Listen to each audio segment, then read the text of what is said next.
El título del mensaje de hoy es ese: imposible.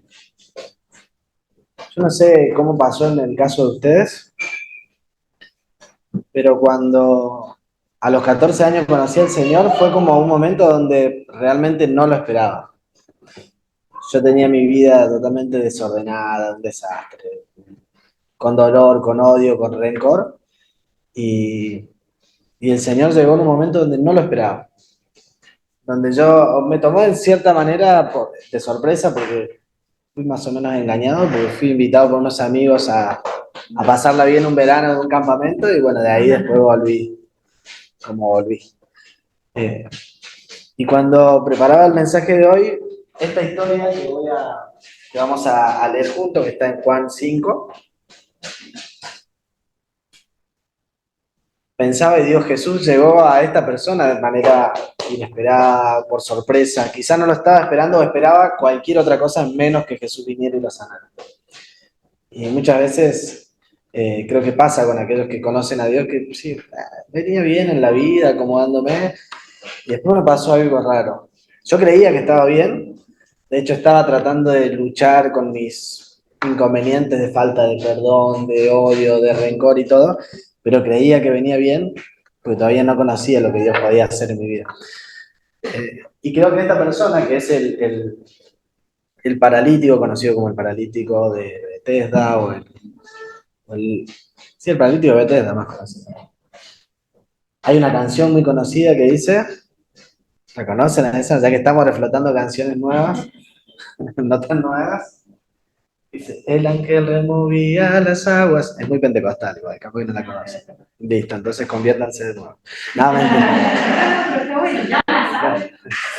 Bueno, dice, el ángel removía las aguas en un estanque llamado Bethesda. El ángel removía las aguas en un estanque allá en Jerusalén.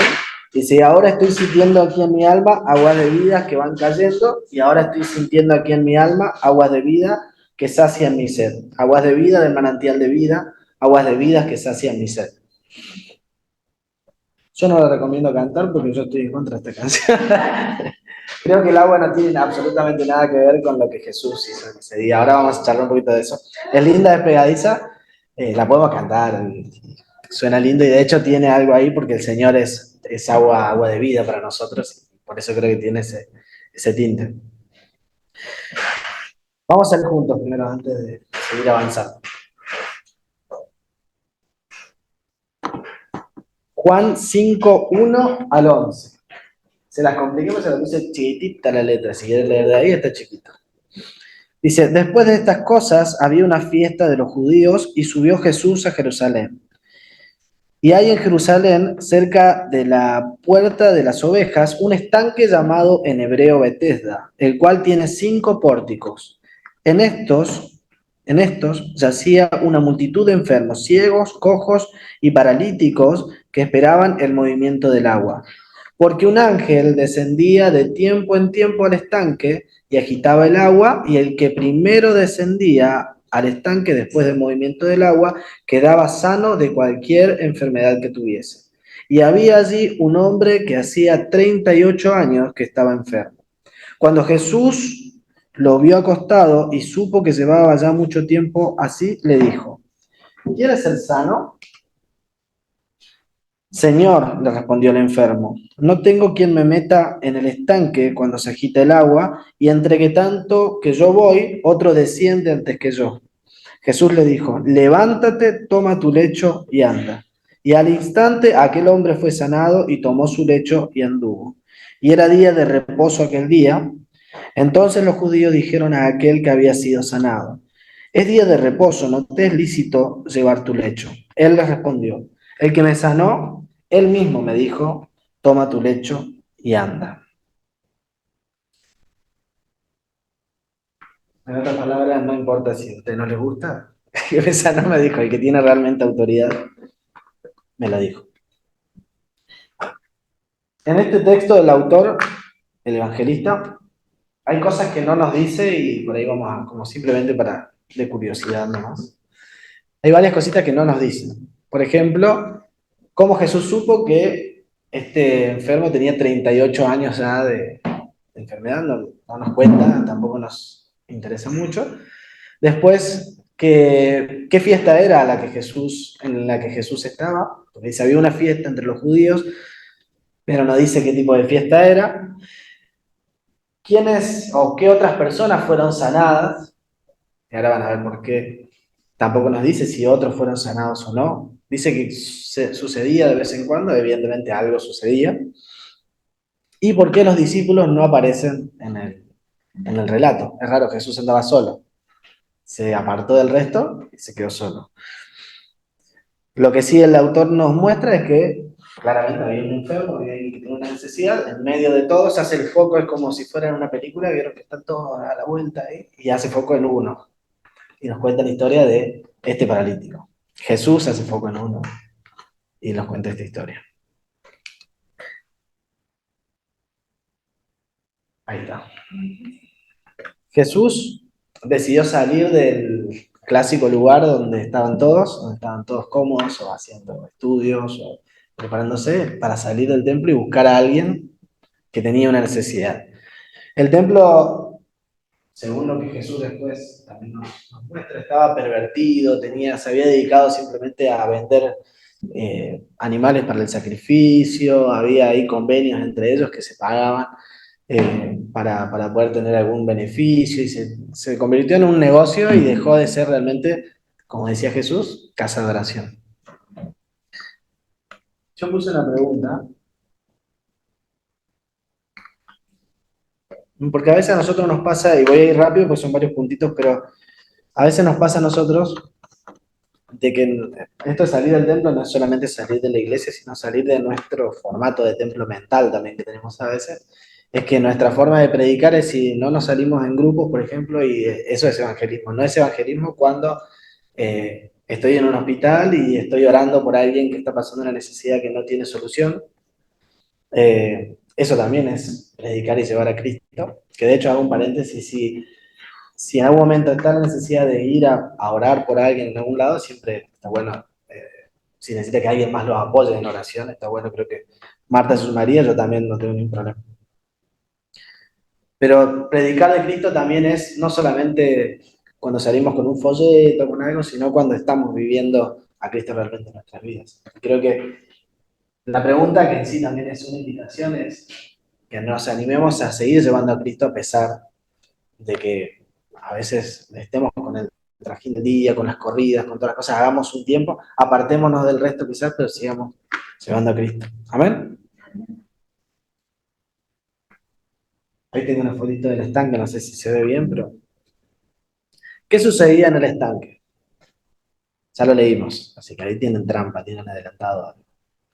¿Alguien me puede contar? Ahí en todos. Se movía el agua, el primero que se metía tenía su milagro. Exactamente.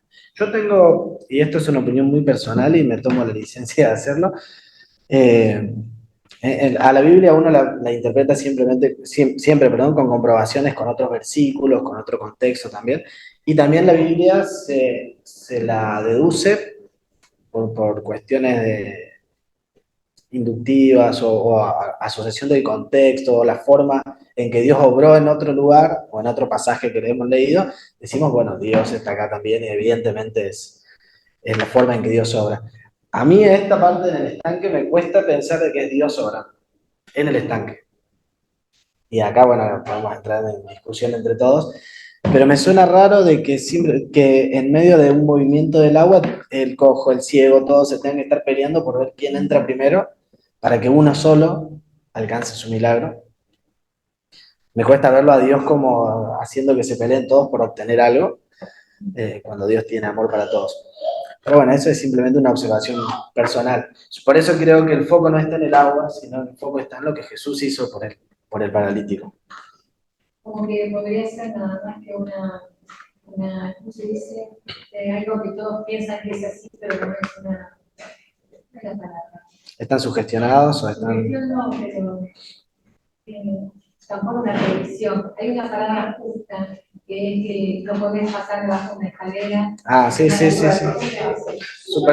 Superstición. Exactamente.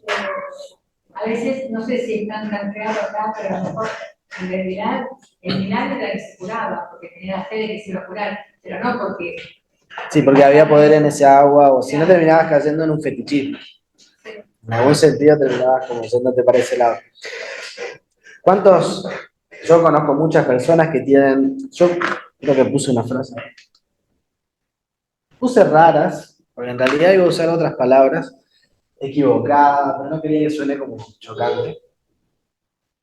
Pero creo que la mayoría conocemos a personas que creen, por ejemplo, en que, no sé, hoy leo a ver el horóscopo que me dice para hoy, o hoy, el otro día fuimos al market de Villa Crespo, bueno, un lugar ahí donde tienen como puestos de comida, un montón de puestos, y entre esos puestos había una persona que tiraba las cartas y yo paso así y digo, no, habré visto más, como sí, está acá, estaba con todo así, todo armadito, su stand y su bolita de cristal decorativa y todas las cosas.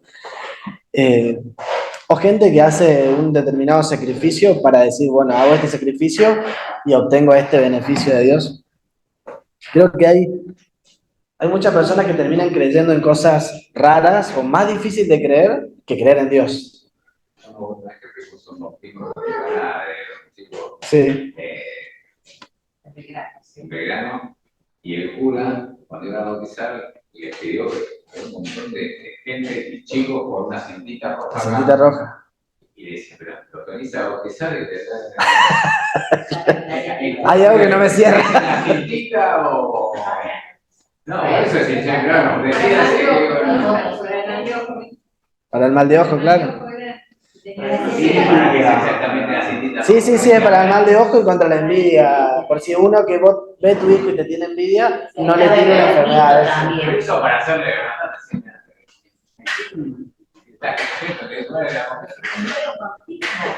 encima en un bautismo. Pero había varios, 2 o 3 que tuvieron que cortar, no sé si el padre.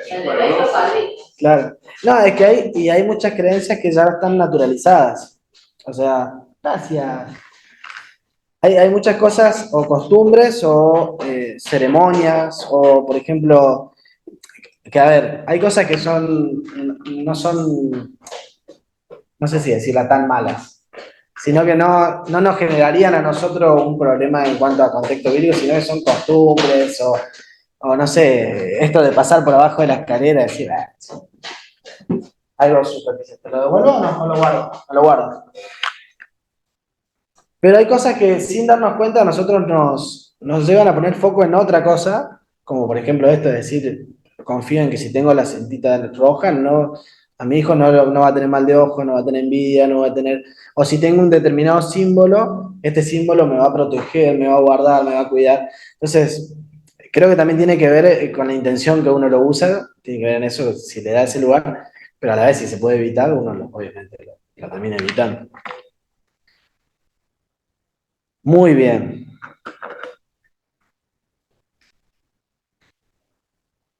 ¿Cómo estaba la esperanza del paralítico? ¿Vieron qué dice? Tengo envidia, alguien me ayudar a bajar. Hay una frase muy conocida que dice, que está en auge ahora, que no puedes obtener algo distinto si haces siempre lo mismo. Yo al paralítico, al primer momento cuando lo vi, pensé en eso. Dije, pero si siempre estuvo ahí, no buscó.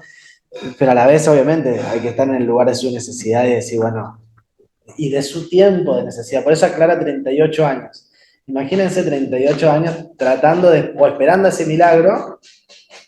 Yo creo que a cualquiera, bueno, o sea, a mí se me iría la fe en 38 años, a decir, ya no creo que pase, estoy acá por las dudas y...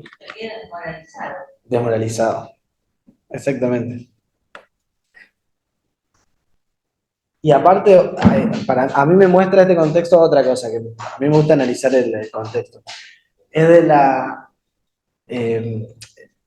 falta de amor o de consideración de las personas que estaban alrededor. Porque cada uno de los que estaban ahí estaban preocupados por su milagro.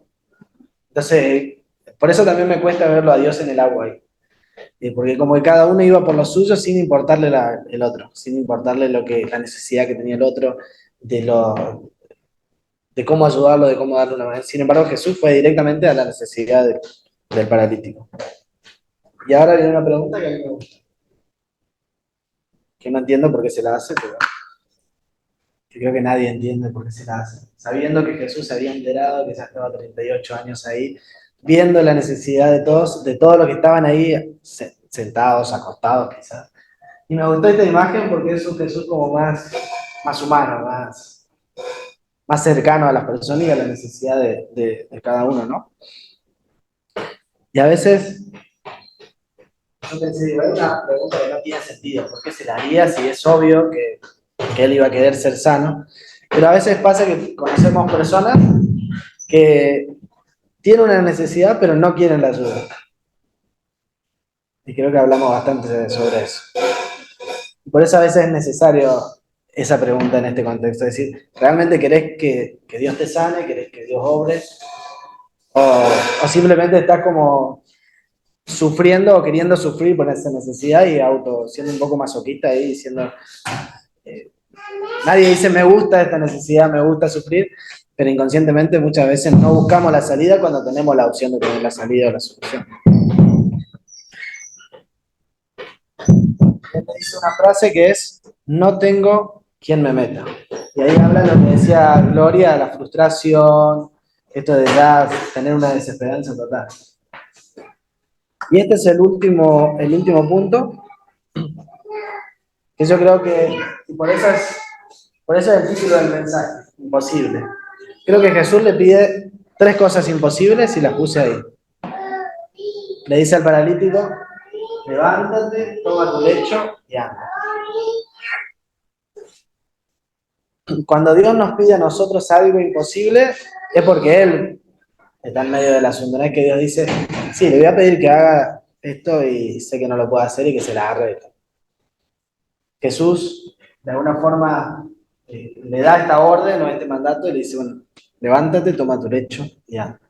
Creo que Dios tiene el poder y tiene la capacidad, la autoridad para hacerlo cuando obra en nosotros. Cuando tenemos algo ahí imposible que no se puede, si Dios nos manda, si Dios nos dice que lo hagamos, es lo que tenemos que hacer. Pues sabemos que de alguna forma u otra Dios va a obrar en nosotros. Y ahora quiero volver al paralítico para cerrar. Y yo quiero que ustedes se pongan en lugar del paralítico.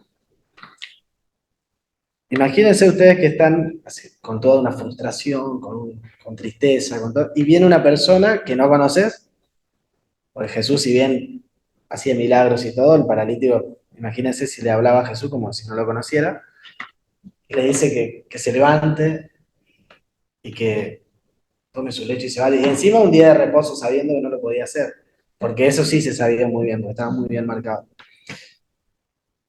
Yo creo que lo que percibió el paralítico fue la autoridad de Jesús, la autoridad en su palabra. Y creo que eso es lo que a nosotros nos tiene que sostener a la hora de leer sus promesas o de confiar o no en Él. Es decir, bueno, el que lo dice tiene autoridad para hacerlo y tiene poder para hacerlo. Y quiero cantar la última canción. Ahí Ivana mientras se prepara. Fue a donde estaba él. Exactamente. O sea, sabía que a veces, aunque en ese lugar que no tenés esperanza, que no tenés nada, que sabía que no se podía mover, que no lo iba a buscar, que iba a estar ahí. Exactamente. Y a veces nos toca llegar a nosotros, a esos lugares donde no están nosotros. El lunes pasado, un pastor bastante conocido, yo no me acuerdo el apellido, predicó para los pastores acá de Vicente López, ¿no? Y él era drogadicto cuando en el 80 y pico se convirtió. Y estaba en la plaza de Belgrano, Sí. frente a la iglesia de Belgrano, y de la iglesia de Faison fueron a esa casa para predicar. Claro. O sea, él nunca hubiera ido a una iglesia, pero Dios lo buscó ahí. Y él decía, cuando el Señor tiene poder para hacer su voluntad y cuando tenía todo planificado para la vida de él, evidentemente había todo un plan, y bueno, lo tocó, se convirtió y bueno, se regeneró, Claro. pero cuando hablaba del sector del tiempo me acordé de eso, que los de Faison salieron claro, se usa tanto eso. Sí. Pero creo que sí, muchas veces tenemos la oportunidad de orar por otros, A mí me pasa, bueno, a mí el que me pide en la calle eso no, porque yo le doy, pero a la vez le digo, bueno, vamos a orar para que Dios te saque de eso. Y creo que a veces uno tiene que aprovechar las oportunidades que Dios nos presenta para hacerlo y salirnos de nuestro confort ahí, de nuestro lugar cómodo, o, o simplemente de venir un domingo para recibir y no en la semana poder realmente dar de eso de lo que uno recibe de Dios, ¿no? Que uno lo puede recibir en el día a día, en lo cotidiano, pero creo que se entiende el hecho de no solamente venir a disfrutar lo que disfrutamos juntos, sino de que poder invitar a otros también para que lo hagan. No necesariamente para que vengan acá, sino para que realmente conozcan a Dios. Amén. Y la última canción, Ivana ya me había pasado, dice trampa, porque me había pasado para proyectarlos. Me gustaría que cantemos esta canción también reconociendo a Dios, pensando en el milagro que hizo en el paralítico, pero también en el milagro que puede hacer en nuestras vidas y en el milagro que puede hacer en aquellos con los cuales vamos a compartir. Amén.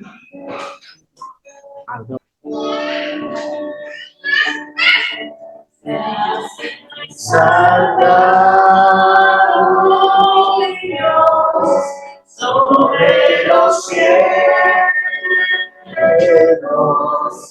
sobre la tierra, tu gloria esté. Se hace exaltar Dios sobre los cielos,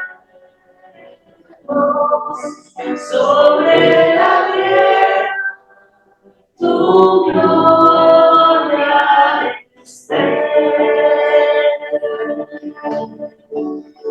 Exaltamos,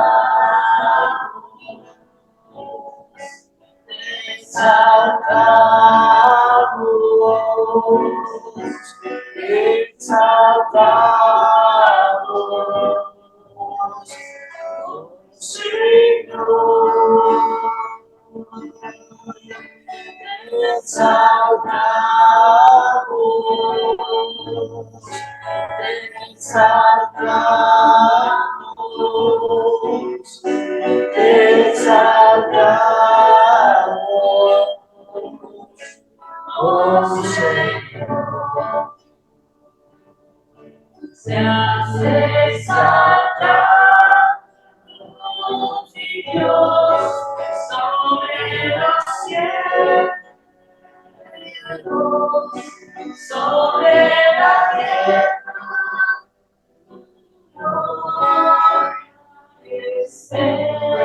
Sea exaltado por lo que va a hacer también. exaltar, oh Dios, sobre los cielos, sobre la tierra, gloria esté.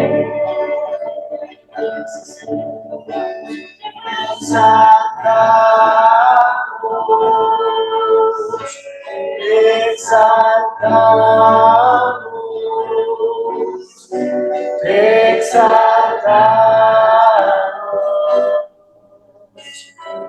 Señor. Exaltamos,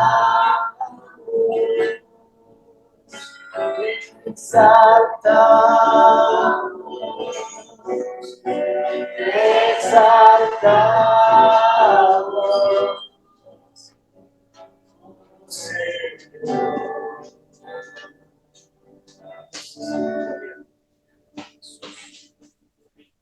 Amén.